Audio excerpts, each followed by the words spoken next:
eye-catching, distinctive, easy and quick. But enough about me, let's make some intersecting shapes.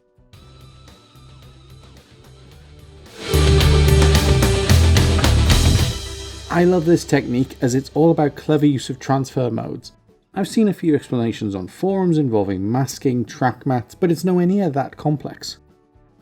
In your comp, create a white solid to fill the screen. Now, for all your shapes, you can either make another white solid and use masks, or you can draw directly onto the comp window, as long as your original white solid is not selected, to create a shape layer. Whatever method you use, make sure the final shape is also white.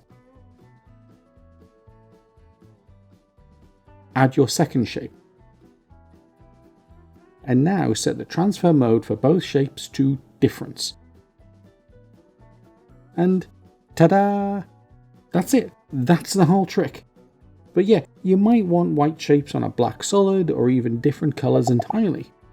If you try changing the colours to something else, then you lose control over the result and get this. So instead, go to Layer, New, Adjustment Layer. Make sure it's at the top of the timeline, and then go to Effect, Color Correction, Tint.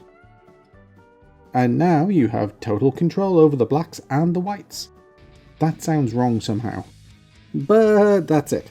If you like this, then you might also like this video, which has had a lot of traction for me on how you adjust the rounded corners of a rectangular mask.